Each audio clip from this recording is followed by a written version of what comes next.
Hello everyone, I'm TheSylphWind. I just flown in. Today we're back with more Dragon Age Origins. As promised last time, we have a lot more Codexes to read, so let's get into it, shall we? We're beginning under Creatures with entry 20, Pride Demon. Let me explain what it is to face a Pride Demon, my friends. You may scoff and say that your talents exist only to face mages, but you will encounter demons often. It's just gonna happen, you guys. Just accept it. They will be summoned by Lithakar and bound to do his bidding, and while the times they will be forced into possession of a host, they will also face you in their true form. A powerful opponent indeed. I know, right? Do not underestimate them. Seriously, you guys. I mean, come on. Pride is powerful and intelligent. When we have encountered one in its true form, its most common attacks are bolts of fire and ice. Fire they will use to burn an opponent, and the magical flame will combust anything you wear regardless of make. Ice they will use to freeze an opponent in place. Be cautious, for they enjoy employing this against warriors in particular. Yeah, it's gonna suck. More than one group of Templars has been made a mistake of attempting to overwhelm a pride demon, and suffered the consequences, believe me. And if you think that having in the aid of other mages will assist you, you are wrong. Pride demons can render themselves immune to magic for short times, and are adept at dispelling magic that is cast upon you, as much as we Templars are able to disrupt spells. Think of that for a moment, my friend. Be wary of how powerful you become, lest you find too much in common with such a fiend. Transcript of a lecture given by Revenant, Templar commander of Tentervale, 686 Steel. Rage Demon. Encountered in the Fade, the true form of a rage demon is a frightening sight. It kind of is. It's on fire. A thing of pure fire. Its body seemingly made of amorphous lava, and its eyes two pinpricks of baleful light radiating from its core. The ability of such demons center on the fire it generates.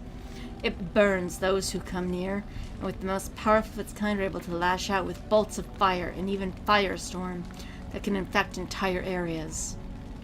Yeah, they're not fun. Fortunately, even powerful rage demons are less intelligent than other varieties. And they're kinda dumb. Their tactics are simple. Attack an enemy on sight with as much force as possible until it perishes. Some rage demons carry over their heat-based abilities into possessed hosts, but otherwise the true form is mostly seen outside of the Fade when it's specifically summoned by a mage to do his bidding. Ah, they also like having people do their bidding. Cool. 22. Rat. What are you, mad? Even the most giant of rats isn't going to present that much of a problem to anyone larger than a cat. Debatable. Even the stories in the archives tell that the blight-touched rats will only attribute them with the ability to spread the plague. Plague is still kind of a bad thing. The rats themselves got no larger than perhaps 3 feet in length, covered with sharp bony spikes and boils. Charming. Disturbing, certainly. But dangerous? This is no fantasy conjured by madmen, young man. You have much more important creatures to concern yourself with. I don't know. Sounds kind of not nice, you know? Transcript of a lecture given by Niall, senior enchanter of Hostburg, 844, blessed. No, she was later eaten by a blight rat in 846 blessed. Yes! Exactly. You Revenant. An entire unit of men, all slain by one creature. I didn't believe it at first. Your perfection, but it appears that this is so. We have a survivor, and while at first I thought his rantings pure exaggeration, it appears to be no simple skeleton. Descriptions of the creature's abilities were eerily similar to those of our brother at Baroness Pell, encouraged almost a century ago. Men pulled through the air to skewer themselves on creature's blade, and the attack so quick that it was able to assault multiple opponents at once. No, your perfection. What we have here is indeed Revenant, and nothing less. A letter to Divine Amata, 3rd, 571, Exalted. And we scroll. A revenant is a corpse possessed by a demon of pride or of desire, making amongst the most powerful possessed opponents that one can face. Many possess spells, but most are armed and armored and prefer to use their martial talents. They are weak against physical attacks, but regenerate quickly, and commonly use telekinesis to pull opponents into melee range should they try to flee. Revenants also have the ability to strike multiple opponents surrounding them. Stay at range if possible, and strike quickly. That is the only way to take down such a creature. Yeah, but I'm daggers, not bow. Just saying. Skeleton. Well, I have no idea what I voiced it there. The demons of fate are jealous of the living beings they sense for across the veil. They constantly push against the boundaries of the fate, and when they finally cross over, they attempt to possess the first living creature they see. They are unable, however, to distinguish that which was once living from that which is still, in fact, a corpse. Provides as even more tempting target to a weaker demon, as it has no will from which to resist the possession. The demon cannot rationalize why it is so. It can only see as a target and grasps at the opportunity. This actually does explain a lot. A skeleton is exactly that, a corpse animated by a possessing demon. Upon finding itself trapped within the body that cannot sustain it, the demon is driven insane. It seeks to destroy any life that it encounters, attacking without thought of its own welfare. Well, no, it wants to go back to the Fae. I don't want to be stuck in a corpse either. Or a skeleton, or whatever. It just sounds not fun. The exact name given to skeletons of this type vary according to the nature of the demon that possesses it. A fanged skeleton, a skeleton possessed by a hunger demon. These skeletons devour whatever they encounter, and often possess the ability to drain life and mana from their victims.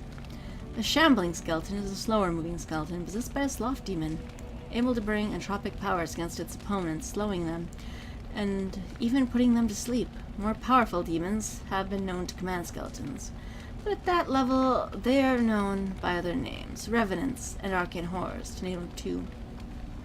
Because, cheery. 27, sloth demon. That which is striking me as I keep yawning, because I don't know, reasons. And I looked at the creature, and it had become me. A vertical copy of my form, of my very mind, stared back at me as if it were from within a mirror. I thought surely this was a trick, an illusion meant to pull me off my guard. But as I engaged the thing with my sword, it fought me with maneuvers that I recognized. It parried as I parried. It swung as I swung. It spoke to me and said things that only I could know. I think this demon of sloth has no form of identity of its own. It is envy as much as sloth. I believe, and mine was not the first shape it stole that day. An exit from transcription of Tyrnus, Templar Commander of Cumberland, 390 Towers. Yeah. Good times. The most difficult assumption for some who study demons to overcome is the notion that sloth demon is, in and of itself, slothful. I don't know. If that were so, it seems highly unlikely that such a demon would cross the veil into our world. Yet I am yawning. Our once here would find to possess creature within the will of its own, and we know both those things are not to be the case. Certainly some demons are lazy and complacent, but who knows, perhaps these creatures can cultivate such a reputation. The truth is that demons of sloth are named so because this is the promotion of human psyche they feed upon. Doubt, apathy, entropy, they seek to spread these things. The sloth demon hides in its form, a master of shape and disguise, always in the last place you look. And from its hiding place it spreads its influence. A community afflicted by a demon of sloth could soon become a dilapidated pit where injustices are allowed to pass without comment, and none of the residents can be aware of such a change even taking place. The sloth demon weakness tears at the edge of consciousness. The word much rather render its victim helpless than engage in true conflict. Such creatures are feared only with a great deal of will. Such creatures are faced only with a great deal of... well, that makes more sense. and only with an eye to piercing their many disguises. That was a lot of creatures to read. Whew. Items. Litany of Adrala. Adrala of Viratium dedicated her life to the study of blood magic. The academic study rather than the practice. Just saying. A deeply pious mage, she was renowned in her day for having found a counter to every form of mind control. Really? That is kind of cool. A defense against dreamwalkers and even counterspells to demonic summons. That really is cool. Her efforts went unappreciated in her native Tevinter, however. I can see that. After 3 different magisters attempted to have her killed, she fled the country, choosing to take refuge in the land of blessed Andraste's birth. She spent the remainder of her days in the circle of Ferelden. The Litany of Andral disrupts the casting of mind control spells. Use the litany whenever a creature tries to dominate another with magic, and it will interrupt the casting. Once the spell is in effect and the character is under Blood Mage's power, it is too late. Which is how we're able to save the mages. Go us. Usari, the Dragon Slayer. In the company of monsters he went, down to the empty wolf roads after the dragon, to the lands where ice is like steel, and the air grows thin as a beggar, and every rocky path is strewn with bones of a lonely dead. There Dane dwelled, and 50 swords were worn to rusted ruin. Before the last they found the caves of Fenchal, ancient keeper of the mountains, bane of wolves. Dane sought a way in which the dragon might be felled. Yes, we can't just leave a wild beast alone. Nah, we have to kill it. Fiend of fire and of talon, its scales brighter than any warrior's mail, teeth greater than men, and all around the slumbering room were bones, wolves, men, beasts beyond counting. The fume of death frightened even the wolf pack, and Dane, desperate, crept into the cavern to seek the monster's death alone. There, shining among the dead like a star, his hand-found sword, Usaris, forged by the dwarf smiths from an Alamari lord long ago, waiting age after age to be taken to battle once more. And this Dane freed the earth and shook the eye of the dragon still sleeping, with swift, terrible blow, and Fenchal woke, wroth only to die. From Dane and the Werewolf. The legend of the blade Usaris predates Andraste. Oh, the sword that Dane found in the dragon's treasure hoard, which he used to slay both Anshal and the werewolf, was passed on to his son Hafter. Hafter? That's a name. Dane may have been fiction, but Hafter was fact. Really? Because it feels like both would have to be true if one begot the other. Oh well. In 140 Divine, he led the Alamari tribes against the Darkspawn that flooded into Ferelden Valley from the Dwarven lands.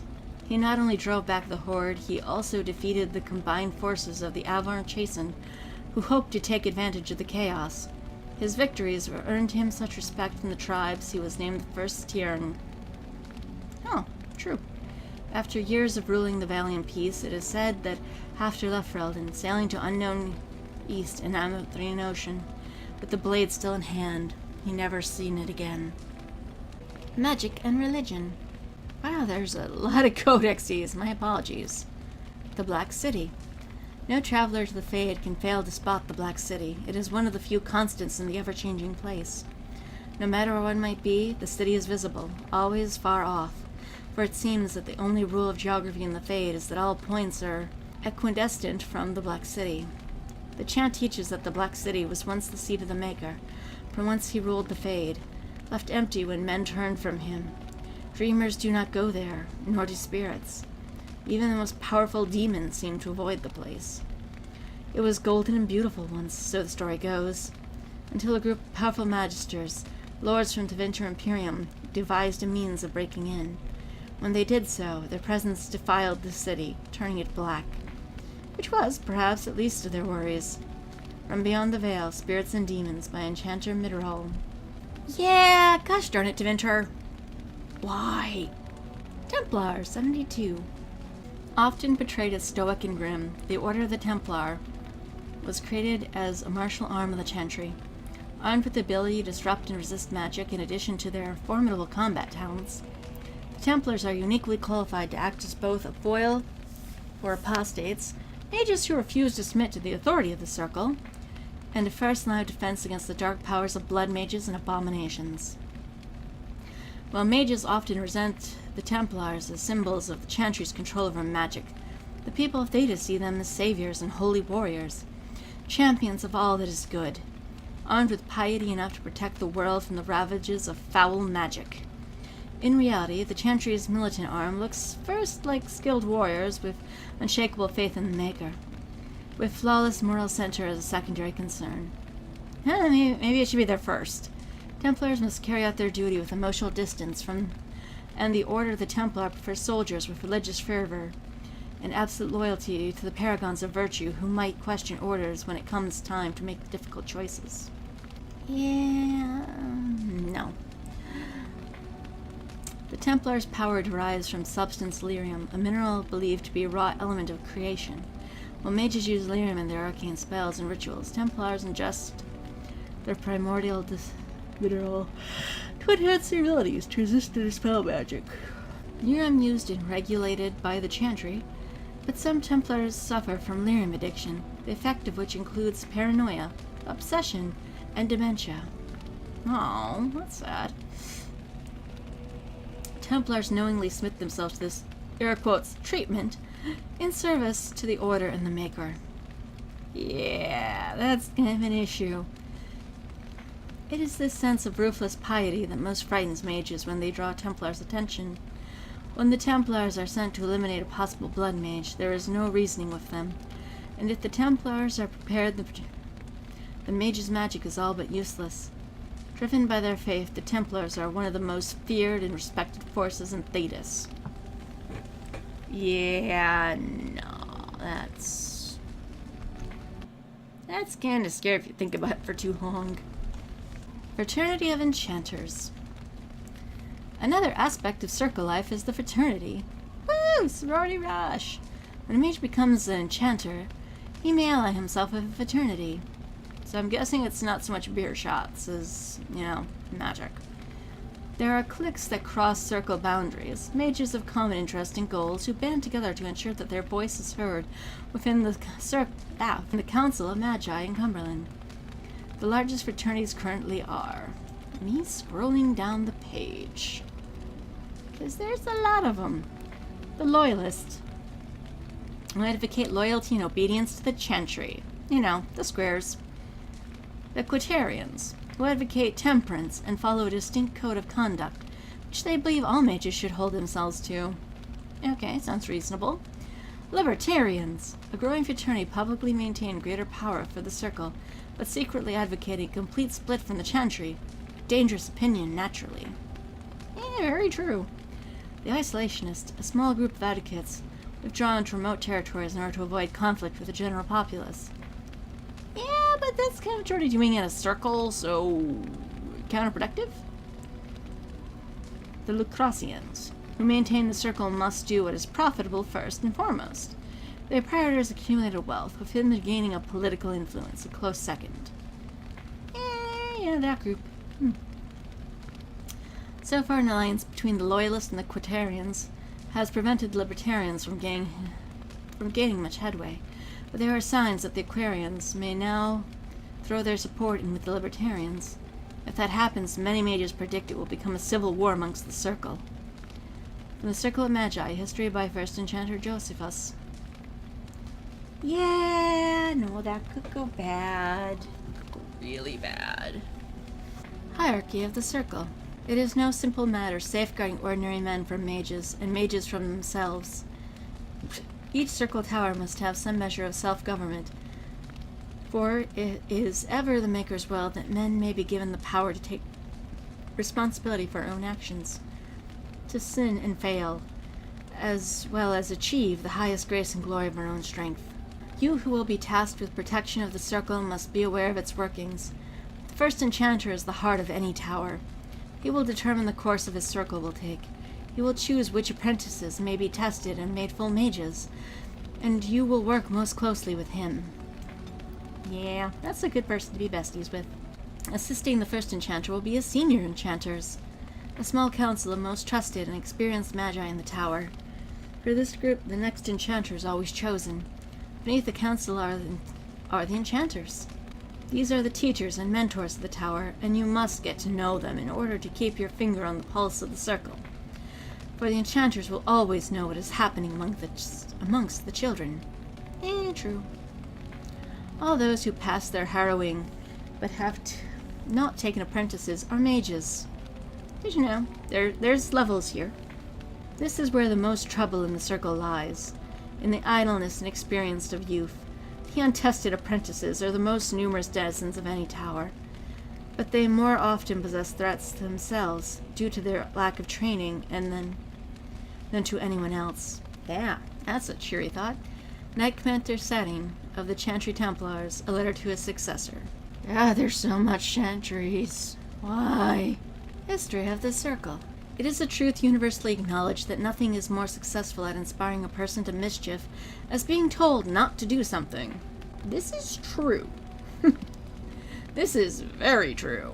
Unfortunately, the Chantry of the Divine Age had some trouble with obvious truths.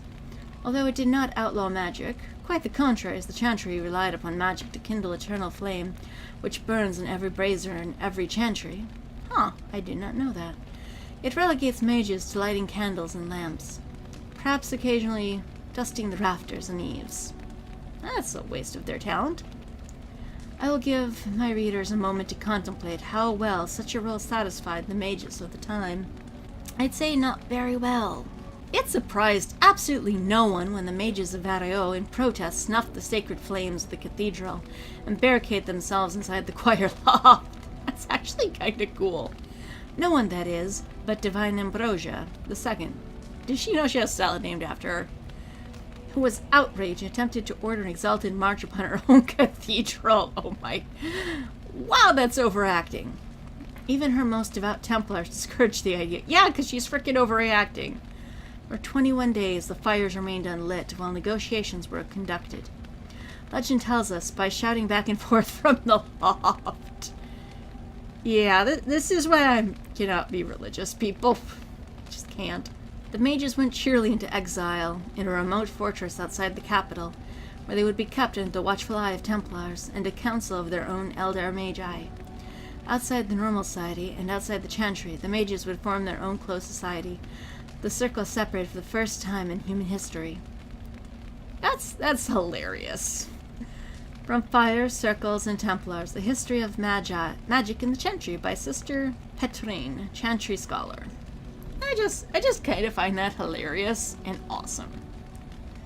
78. The Harrowing. Among the apprentices of the circle, nothing is regarded with more fear than the harrowing. As it should be. Little is known about this rite of passage, and that alone would cause for dread. But it is well understood that only those apprentices who pass this ritual are ever seen again. They return as full members of the Circle of Magi. Of those who fail, nothing is known. Perhaps they are sent away in disgrace. Perhaps they are killed on the spot. It's a second. I heard one presciently ridiculous rumor among the circle at Revenant, which claimed that failed apprentices were transformed into pigs, fattened up, and served at dinner to the senior enchanters. But I could find no evidence that the Revenant circle ate a particular quantity of pork. Creepy. From Pursuit and Knowledge, The Travels of Chantry Scholar by Brother Brett Janativi. Why does that name sound familiar? 79. Lyrium. More than half the wealth of Orzammar comes from a single, extremely rare substance, lyrium. The Chantry believes it to be the waters of the Fade, mentioned in the Canticle of Thermodades, the very stuff of creation itself, from whence the Maker fashioned the world. Only a handful of mining caste families hazard extracting the ore, finding veins in the stone quite literally by ear. For in its raw form, lyrium sings, and the discerning can hear the sound even through solid rock. That's kind of cool. I don't know if it's true, but it's kind of cool.